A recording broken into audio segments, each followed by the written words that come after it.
di negara kita ini. Selanjutnya, nah ini ada struktur organisasi panitia pembina keselamatan dan kesehatan kerja di PT Martina Berto. Ini kita baru direvisi pada bulan Juni kemarin.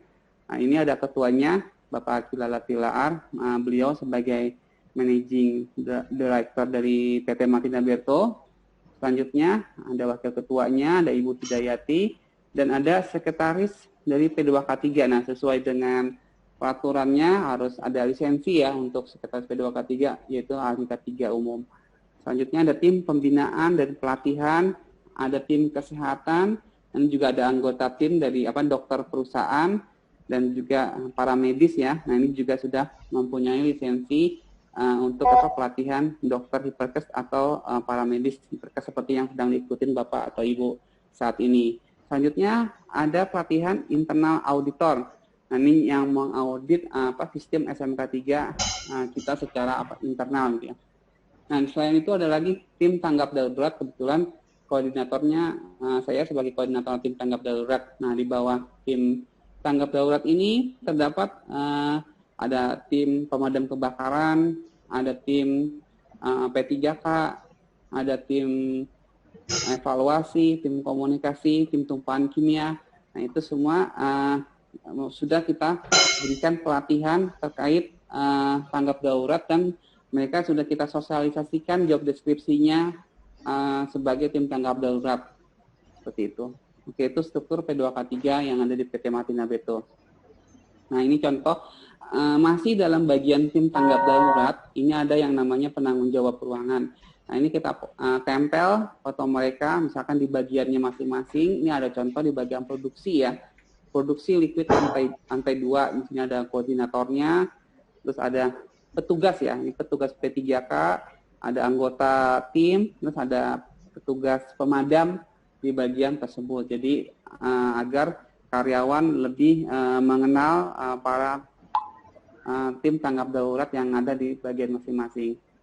Oke, selanjutnya kita juga memiliki job desk ya untuk penanggung jawab ruangan atau lingkup area yang tadi itu. Misalkan tugasnya melaporkan identifikasi potensi bahaya yang ada di ruangan atau melaporkan kepada tim P3K jika ada kecelakaan kerja atau kepada tim pemadam kebakaran jika ada kebakaran dan melakukan evakuasi ya kepada karyawan melalui pintu darurat ke jalur evakuasi yang sudah ditentukan dan ke titik kumpul. Nah, nanti di titik kumpul akan dilakukan absensi yang sudah kita sediakan ditempel ya di pintu darurat atau pintu keluar bagian masing-masing. Nah, nanti mereka akan melakukan absensi terhadap karyawan yang ada di titik kumpul, dan jika ada karyawan bagiannya yang tidak ada pada saat absensi tersebut, maka nanti mereka akan melaporkan ke tim tanggap darurat lain untuk dilakukan pencarian karyawan tersebut. Nah, ini antara lain tugas dari penanggung jawab ruangan, job description-nya. Selanjutnya, setiap tim juga ada ya, ada tim P3K, nah ini contohnya ya, tim pemadam kebakaran juga sudah kita sosialisasikan job desk-nya. Jadi mereka bertugas pertama pada saat memadamkan api menggunakan APAR. Dan juga nanti ada tim lainnya ya, ada tim namanya regu hidran. Kita sudah bentuk ya regu hidran, jadi agar pada saat keadaan darurat, anggota tim tersebut bisa melakukan tugasnya sesuai dengan fungsinya.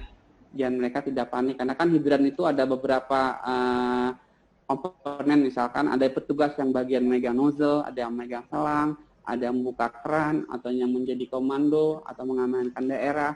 Nah, itu sudah kita bentuk regu dari tim hidran tersebut. Oke, selanjutnya tentang pemantauan dan pengukuran. Nah, ini kita rutin ya melakukan sesuai dengan peraturan yang ada ya. Jadi ada antara lain ya, ada peraturan dari Kementerian Ketenagakerjaan. Nah, kalau sesuai dengan peraturan dari Kementerian Ketenagakerjaan ini, kita melakukan pengukuran, ada faktor kimia, fisika, ya, biologi, ergonomi, yang itu kita lakukan.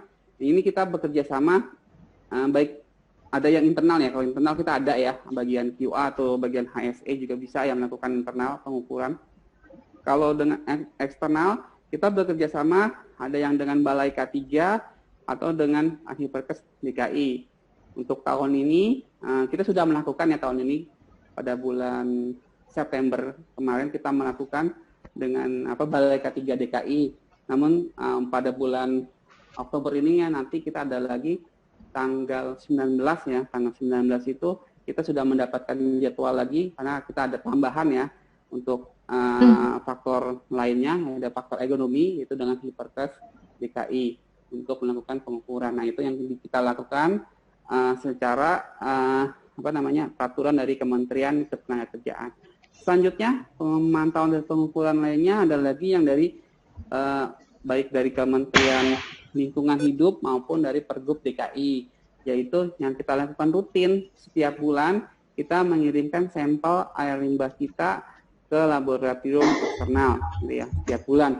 Dan juga kalau setiap 3 bulan sekali itu harus ke laboratorium pemerintah, itu ke BPLHD. Nah, ini juga sudah kita lakukan pengukuran secara rutin untuk air limbah kita. Selanjutnya ada lagi yang setiap 6 bulan ini wajib ya, kan ini lebih lengkap ya, namanya monitoring UKL atau UPL. Nah ini terkait peraturan dari Pergub DKI, Kementerian Lingkungan Hidup maupun ada yang dari Kementerian Ketenagakerjaan, itu dirangkum setiap 6 bulan sekali kita lakukan pemantauan dan pengukuran. Oke, itu aja yang terkait dengan pemantauan dan pengukuran di PT Mati Naberto. Selanjutnya, ini ada tempat penyimpanan sementara ya limbah B3. Jadi di PT Mati Naberto ya tidak mengolah ya limbah B3 kita, tapi kita hanya menyimpan ya di tempat ini ya fotonya di TPS ya, tempat penyimpanan sementara. Nanti setiap ada jadwalnya kita bekerja sama dengan pihak ketiga yang nantinya akan mengambil limbah B3 kita. Dan untuk petugasnya atau operatornya juga harus menggunakan APD yang safety ya, seperti contoh ada yang menggunakan helm, kacamata pelindung, ada respirator, sarung tangan, sepatu safety. Nah untuk APD ini karena kita sesuai dengan pengendalian resiko ya yang ada di PT Mati Naberto, jadi setiap area tentunya memiliki potensi bahaya yang berbeda. Jadi pengendalian resikonya juga disesuaikan dan nanti APD-nya juga disesuaikan dengan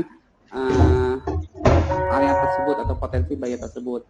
Nah kebetulan yang saya jadikan contoh ini di area TPS B3, jadi APD yang digunakan seperti ini gitu ya. Untuk yang lainnya berbeda ya APD-nya.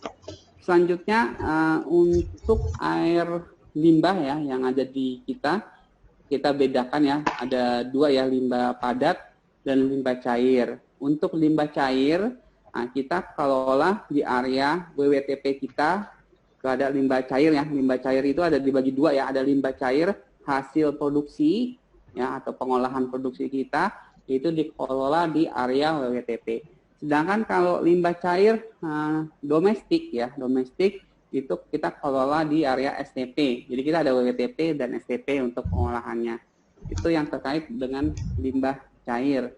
Nah, untuk yang limbah padat, nah kita bedakan lagi. Limbah padat itu kita bedakan ada yang sifatnya limbah B3 ya. Kalau limbah B3 berarti kita simpan di tempat ini yang ada fotonya ini, limbah B3 kita ya. Contohnya misalkan ada lampu lampu TL, ada aki, baterai dan sebagainya ya yang sifatnya B3. Nah, kita simpan di sini untuk limbah B3. Sedangkan kalau limbah non B3 ya. Nah, limbah non B3 kita simpannya di belakang area pabrik kita. Nanti setiap hari ini akan ada yang mengambil. Untuk saat ini kita bekerjasama dengan petugas kebersihan kawasan ya dari PT JIP ya. Kita berada di kawasan PT JIP ya. Jadi yang mengambil limbah non B3 kita setiap sore ya, biasanya mereka mengambil rutin setiap hari gitu ya untuk limbah non B3. Selain itu ada lagi limbah medis. Nah untuk limbah medis baik yang dari klinik ya ataupun dari obat yang expired dari P3K dan sebagainya. Nah itu kita bekerja sama dengan klinik. Nah kliniknya itu yang bekerja sama dengan pihak ketiga yang akan mengambil limbah medis kita secara rutin. Oke, ini yang terkait pengolahan limbah, tempat penyimpanan limbah dan alat pelindungan diri dan pengendalian resiko yang ada di PT Mati Naberto. Jadi untuk pengendalian risiko tentu kita ada hierarkinya ya. Jadi ada yang sudah dijelaskan, misalnya ada eliminasi, ada substitusi, ada rekayasa engineering, ada pengendalian SDM, dan juga ada yang terakhir ya, baru menggunakan APD. Kita semua tidak bisa dihindari. Oke, untuk kompetensi dan lisensi K3 yang ada di PT Martina Beto, jadi karyawan-karyawan yang terkait dengan K3 tentu kita berikan pelatihan dan harus mendapatkan lisensi, dan juga harus diperpanjang ya. Untuk lisensi ini ada yang setiap 3 tahun sekali ya perpanjangannya. Jadi kita memiliki ada ahli K3 umum, ada ahli K3 kimia, ahli kebakaran, lingkungan kerja, ada tugas K3 kimia, kebakaran, P3K di tempat kerja, itu semua kita miliki kompetensi dan lisensinya. Selanjutnya training yang rutin ya, yang sering kita adakan, ada pelatihan yang terkait dengan APAR, karena ini bisa dibilang rutin karena sekalian untuk mengganti ya, mereview APAR yang sudah akan expire ya masa berlakunya. Jadi kita manfaatkan untuk melakukan pelatihan. Dan itu kita juga melakukan pelatihan hidran. Nah, ini dilakukan oleh tadi yang saya jelaskan, ini ada regu hidran. Jadi sekalian juga melakukan maintenance dari bagian building maintenance untuk mengukur ketinggian air yang dikeluarkan oleh hidran, kejernihan dan sebagainya ya, atau nanti untuk mengecek apakah ada kebocoran. Jadi sekalian kita latihan, sekalian juga memantau fungsi hidran kita apakah bisa berfungsi dengan baik. Oke, ini dilakukan oleh tim building maintenance dan juga regu pemadam kebakaran. Oke, selanjutnya untuk training P3K, nah ini kita rutin kita sudah sosialisasikan kepada tim P3K tentang job desk-nya. Kita berikan pelatihan yang kita bekerjasama dengan PMI ya, ada yang dengan rumah sakit ya, atau dengan dokter perusahaan kita berikan pelatihan. Karena di sini juga sudah kita sampaikan ini SOP-nya, ini ada SOP untuk kecelakaan kerja, jadi harus ditanganinya seperti apa. Saya berikan contoh, misalkan ada kecelakaan kerja di lantai 4 ya, kali itu kita latihannya di sana ya, di lantai 4. Nah, jadi nanti ada penanggung jawab ruangannya yang akan melapor ke petugas P3K. Nah, nanti petugas P3K yang akan memberikan pertolongan pertama di area tersebut. Jadi kita sudah sediakan setiap lantai ya, ada kotak P3K sesuai dengan aturannya ya. Ada kelas A, kelas B, atau kelas C, dan jaraknya juga kita sudah atur ya untuk penempatan kotak P3K. Dan harus ada ininya, catatan perawatannya, karena di audit juga selalu ditanyakan catatan pemakaian P3K gitu ya. Selanjutnya setelah dilakukan pertolongan pertama, tadi ya misalkan contohnya di lantai 4, misalkan tidak memerlukan penanganan lebih lanjut, maka nanti tim P3K akan membawa korban ke klinik kita. Nah, kliniknya ada di lantai 1 ya, ada di depan ya. Jadi kebetulan di PT Martina Beto nggak ada ini ya, lift untuk orang ya, adanya lift barang. Jadi kita mengevakuasi secara manual menggunakan tandu. Jadi di waktu itu diajarin ya sama PMI gimana caranya mengevakuasi korban ya dari lantai 4 sampai ke klinik kita gitu ya. Lalu nanti di klinik akan ditangani oleh dokter dan perawatnya, akan diberikan pengobatan. Nah, jika memerlukan ya penanganan lebih lanjut, misalkan harus dirujuk, maka nanti dia akan dirujuk ke rumah sakit terdekat.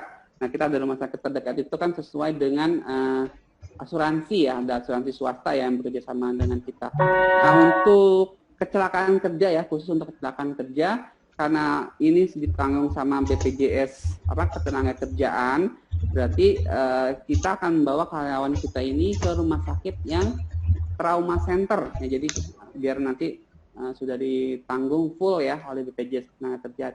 Kebetulan karena PT Martina Beto kan beradanya di depan kawasan ya, rumah sakit yang bekerja BPJS Ketenagakerjaan, BPJS Trauma Centernya itu di sini ada ya, jaraknya sekitar 1 km, yaitu rumah sakit Antam ya, Antam Medika. Jadi kita bisa atau sudah bekerjasama juga ya dengan rumah sakit tersebut membawa karyawan kita ke sana. Oke, nanti ada perawatnya yang kita minta tolong untuk membawa korban ya ke IGD ya, nanti akan ada serah terima antara perawat kita ya mengenai riwayat penyakit atau riwayat kecelakaannya kepada para medis setempat.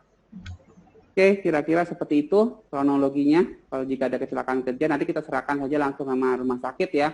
Jika nanti misalkan harus dirujuk, ya kita sudah otomatis yang ikutin peraturannya, misalkan harus dirujuk untuk ke bedah tulang atau ke spesialis mata. Nah itu nanti kan tinggal ikutin rujukan dari rumah sakitnya aja. Oke, itu yang terkait dengan training P3K. Selanjutnya, nah ini kita rutin ya, jika ada tamu kontraktor ya yang akan masuk ke area PT Martina Berto, akan bekerja di PT Martina Berto atau ke karyawan baru juga ya, kita harus sampaikan kepada mereka ya potensi bahaya apa saja yang ada di PT Martina Berto. Selain kita sampaikan potensi bahaya, cara kerja yang amannya di lokasi tersebut apa, kan beda-beda ya untuk potensi bahaya, cara kerjanya yang aman gimana. Terus alat pelindung diri yang digunakan di tempat tersebut apa saja. Nah, itu kita sampaikan kepada kontraktor, karyawan baru ya atau tamu ya yang akan berkunjung PT Martina Berto. Nah, nanti kita akan lakukan, kalau untuk kontraktor itu ada macam sidak ya, nanti kita akan ngecek apakah mereka patuh terhadap ketentuan yang kita sudah sampaikan, apakah mereka memakai APD-nya, misalkan memakai helm, sepatu safety ya, atau memakai body harness. Nah, nanti kita lakukan pengecekan secara mendadak kepada kontraktor tersebut. Selanjutnya medical check up. Nah, ini medical check up kita lakukan kalau di foto ini pada tahun 2020 ya, waktu itu bulan November udah setahun. Untuk medical check up kita lakukan ada yang sifatnya di awal ya, pada saat perekrutan, ada pada setahun sekali ya yang rutin, dan ada yang khusus kita lakukan. Untuk medical check up yang tahun kemarin kita sudah menerapkan medical check up sesuai dengan protokol kesehatan. Jadi waktu itu memang kita masih rada kesulitan ya, karena kita nggak tahu ya bagaimana melaksanakan medical check up ya pada masa pandemi. Akhirnya kita bisa memahami cara yang terbaik bagaimana kita lakukan. Oke, untuk yang kita tes untuk pada saat perekrutan ya, pada saat perekrutan itu standar ya, ada pengecekan darah, ronsen, laboratorium dan sebagainya, itu kita lakukan. Nah, pada saat medical check up kemarin tahun lalu juga kita lakukan ya, ada ronsen, ada audio, ada mata visus mata ya. Nah, yang nggak kita lakukan pada saat itu adalah spirometri ya. Spirometri kita tidak lakukan karena kita takut ada penularan dari spirometri. Nah, kemarin baru kemarin tanggal berapa? Kemarin persis ya tanggal 13 saya baru mengikuti dari balai ketiga juga itu sosialisasi tentang medical check up di masa pandemi. Jadi dijelasin juga. Nah, kebetulan waktu itu kita sudah melaksanakan hampir mirip ya, berarti ya. Memang ada yang tidak boleh, nggak apa-apa yang nggak dilakukan, yaitu spirometri nggak termasuk. Waktu itu saya udah disampaikan kalau nggak melakukan spirometri nggak apa-apa katanya. Waktu itu kemarin saya udah ikutin seminar tersebut. Selanjutnya untuk tahun ini kita akan lakukan lagi. Nah, ini kita sudah mencari rumah sakit atau provider lainnya untuk dilakukan pada bulan November nanti ya untuk medical check up karyawan kita. Oke, itu yang terkait dengan medical check up. Selanjutnya pesawat angkat dan angkut. Nah, yang kita miliki ya di PT Martina Berto ada pesawat angkat dan angkut, selain ada forklift ya, ada hand lift. Selanjutnya untuk angkut ada lift ya, lift barang yang kita miliki. Nah, untuk peralatan-peralatan ini harus memiliki izin dan juga harus diperpanjang izinnya, misalkan perpanjangan izin forklift ya. Selain itu juga ada penangkal petir, ada genset, ada boiler. Nah, itu yang harus diurus perpanjangan izinnya. Dan untuk perawatannya ini juga harus dilakukan secara berkala ya, rutin ini oleh bagian maintenance engineering. Namun secara eksternal juga kita melakukan perawatan rutin ya, karena kan ada yang khusus, misalkan forklift itu harus dibenerin mesinnya dan sebagainya. Nah, itu kita bekerjasama dengan pihak ketiga ya, ada beberapa peralatan yang kita melakukan maintenance-nya itu dengan pihak ketiga. Dan untuk operatornya ya, operatornya juga harus memiliki SIO ya, atau surat izin operasi. Jadi untuk forklift ya harus memiliki SIO-nya, itu harus orangnya harus sudah mengikuti pelatihan dan juga memiliki lisensi, dan setiap 3 tahun itu harus diperpanjang untuk SIO-nya. Jadi ada SIO forklift, petugas K3 lift, ada boiler ya, ada SIO boiler, itu juga harus dimiliki oleh petugas dari K3 kita. Oke, itu yang terkait dengan pesawat angkat dan angkut yang ada di PT Martina Bechtel. Nah, untuk klinik, tadi saya sudah jelaskan sekilas ya tentang prosedur penanganan pasien secara kecelakaan kerja ya. Selain itu, untuk klinik juga ada lagi SOP-nya untuk pelayanan kesehatan secara reguler. Nah, untuk klinik ini kita izinnya yaitu pelayanan kesehatan ya, pelayanan kesehatan. Jadi kita tempatkan di area yang di luar posisinya agar lebih mudah jika pada saat evakuasi untuk korban atau pasien yang memerlukan tindak lanjut. Dan untuk klinik itu tentunya kita sudah menerapkan protokol kesehatan ya. Kalau dulu kan kita masuk klinik bisa berapa orang, sekarang kita sudah terapkan jaga jarak, jadi hanya 1 orang aja yang masuk ke dalam ruangan klinik. Jadi ini juga sudah kita ikutin peraturannya ya, untuk yang perlengkapan klinik itu apa saja, dokternya dan para medisnya sudah harus mengikuti pelatihan di tempat kerja, dan juga untuk APD-nya juga kita selalu mengecek apakah digunakan dengan baik atau dilakukan perawatan ya untuk APD atau perawatan safety yang ada di klinik. Dan untuk karyawan PT Martina Bechtel ya, untuk benefitnya yang didapatkan untuk kesehatannya, jadi ada asuransi swasta ya yang didapatkan dari karyawan kita, asuransi swasta, ada BPJS kesehatan, dan ada juga BPJS ketenagakerjaan. Nah, karena kita ada yang BPJS kesehatan mungkin bisa langsung berobat ke satu ya, atau ada juga yang bisa langsung berobat ke rumah sakit terdekat di rumah, misalkan sakitnya di rumah ya, bisa langsung aja berobat sesuai dengan kartu asuransinya. Maksudnya dia bisa bekerja sama dengan rumah sakit apa, nah itu sudah bisa tinggal gesek aja kartu asuransinya di rumah sakit terdekat. Dan untuk BPJS ketenagakerjaan kita sudah sosialisasikan ya kepada karyawan kita. Jadi rumah sakit trauma centernya di area terdekat di mana saja, dan aturannya bagaimana tentang BPJS ketenagakerjaan. Jadi yang di cover ya. Jadi selama karyawan perjalanan menuju kantor ya, dari rumah ke kantor, selama di kantor atau selama di pabrik ya, dan perjalanan dari pabrik sampai ke rumah jika terjadi kecelakaan baik di kantor ataupun lalu lintas, itu sudah di cover oleh BPJS ketenagakerjaan. Oke, untuk klinik ada SOP atau WI tersendiri yang terkait dengan prosedur pelayanan klinik. Selanjutnya untuk kantin, nah ini juga kita sudah atur ya untuk kantin, apalagi masa pandemi. Jadi kita kantin itu ada 2, ada yang untuk di area manufacturing dan ada yang di area office. Nah, cuma untuk pada saat masa pandemi ya, itu kita ada kelonggaran ya untuk karyawan, khusus untuk yang office sebenarnya. Boleh makan di tempat kerja, nggak harus di kantin. Karena kalau waktu dulu kan sebelum ada pandemi makan tuh harus di kantin. Namun pada saat pandemi ya untuk yang office dipersilakan makan di tempat kerja. Nah, ini ada kalau untuk ketentuan untuk terkait dengan COVID memang banyak ya. Kalau untuk makan itu ada peraturannya. Misalkan kalau makan boleh beli di luar, tapi nggak boleh makan di luar pabrik. Misalkan ada rumah makan yang di luar tuh nggak boleh. Tapi silakan beli, nanti makannya dibawa ke kantor gitu.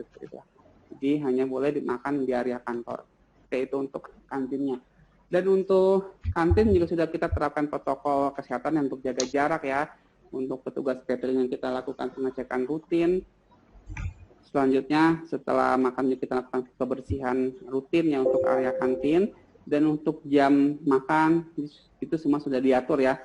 Jadi ada pengaturan untuk jam masuk karyawan ya. Jam masuk karyawan ada yang masuk jam 7, ada yang masuk jam 7.30 atau jam 8. Itu untuk jam masuk karyawan ya, untuk menghindari penumpukan pada saat karyawan absen atau pada saat karyawan mengganti baju di locker atau mau masuk ke ruangan, ada body checking dan sebagainya, itu kita sudah atur agar tidak terjadi penumpukan. Untuk jam istirahat yang pertama ya, ini juga istirahat ini terkait dengan faktor ergonomi ya. Jadi karyawan tuh nggak full bekerja ya, seharian di tempat kerja bisa terpapar dan sebagainya. Jadi kita berikan waktu istirahat ada beberapa jam ya. Yang pertama, istirahat pertama itu ada yang dimulai jam 9:30, ada yang 9:45 dan ada yang jam 10 itu untuk istirahat pagi. Nah nanti untuk pagi kita ada sediakan ada susu ya, ada teh manis, dan untuk karyawan juga kita sudah berikan suplemen ya secara khusus karena ini terkait dengan peraturan dari Kementerian Kesehatan harus memberikan vitamin ya kepada karyawan kita yang butuh vitamin, itu kita sudah lakukan ya untuk hal itu. Selanjutnya untuk jam istirahat makan siang. Jam istirahat makan siang itu ada yang 11:30, ada yang jam 12 dan ada yang jam 12:30. Itu untuk jam makan siang. Setelah makan siang mereka bisa beristirahat di musola. Kita juga sudah melakukan pengaturan di musola sholatnya maupun untuk istirahat di area tempat istirahat. Kita berikan pengaturan karena juga pada saat setiap minggu ya kita harus memberikan laporan ke Kementerian Perindustrian, itu namanya IOMKI ya. Jadi itu kita harus mengirimkan laporan pada saat di kantin, pada saat karyawan istirahat, pada saat di tempat ibadah, apakah kita menerapkan protokol kesehatan, itu rutin. Setiap hari Jumat kita berikan laporannya, jadi kita kirimkan foto-fotonya untuk prosedur kesehatan yang ada di PT Martina Berto. Oke, untuk istirahat ya ada yang setelah sholat zuhur kalau mereka bisa langsung istirahat. Nah setelah itu nanti ada lagi yang istirahat sore. Nah istirahat sore itu ada yang mulai yang jam 3:30, ada yang 3:45, ada yang jam 4 itu istirahat sore. Dan untuk jam pulang, nah untuk jam pulang juga berbeda ya, ada yang 4:30, ada yang jam 4 dan ada yang 4:30 untuk jam pulang kantor. Oke, itu yang terkait pengaturan untuk jam kerja dan jam makan, jam istirahat. Untuk catering, kita bekerja sama dengan beberapa catering, jadi nggak hanya satu catering, jadi setiap minggu selalu berganti cateringnya agar tidak bosan ya, ada variasi untuk cateringnya. Dan cateringnya ini kita harus mencari catering yang lengkap izinnya, harus ada sertifikat halalnya, izin dari suku dinas ketenagakerjaan, harus like hygiene dan sebagainya, itu harus kita minta kepada mereka untuk kontrak kerjanya. Selanjutnya nanti kita juga melakukan inspeksi ke kantin tersebut mendadak. Kita sering ke kantin ya, ke dapur mereka untuk melakukan pengecekan untuk penyiapan makanan mereka. Dan untuk ahli gizi, jadi kita di PT Martina Berto tidak memiliki ahli gizi, jadi kita mencari catering yang memang khusus memiliki ahli gizi agar bisa mengatur menu makanan kita dan kebutuhan kalori yang ada di karyawan kita gitu ya. Jadi kita sengaja mencarinya yang ada ahli gizinya. Oke, itu untuk catering. Selanjutnya rumah sakit rujukan. Nah ini kita bekerja sama sesuai dengan kartu asuransi kita, dan jika ada keadaan darurat kita bisa meminta bantuan ambulan dari rumah sakit tekanan kita, karena kita nggak punya mobil ambulan ya, tapi kita punya mobil operasional yang bisa digunakan jika karyawannya itu masih bisa untuk dievakuasi dengan mobil operasional kita gitu ya. Jadi kalau misalkan sudah nggak bisa menggunakan mobil biasa, baru kita meminta bantuan untuk dikirimkan ambulan. Karena tadi jaraknya dekat dan sudah ada kerjasama untuk ambulan ini. Selanjutnya sarana tanggap darurat yang kita miliki ya, kita ada lemari tanggap darurat ya. Ada baju pemadam kebakarannya, ada sepatu pemadam kebakaran, ada tabung oksigen, ada tanduk di setiap lantai. Ya. Selanjutnya ada kotak P3K di setiap lantai, ada jalur evakuasi, ada titik kumpul, ada APAR, ada hidran, ada fire alarm. Nah, itu sarana-sarana tanggap darurat yang kita miliki.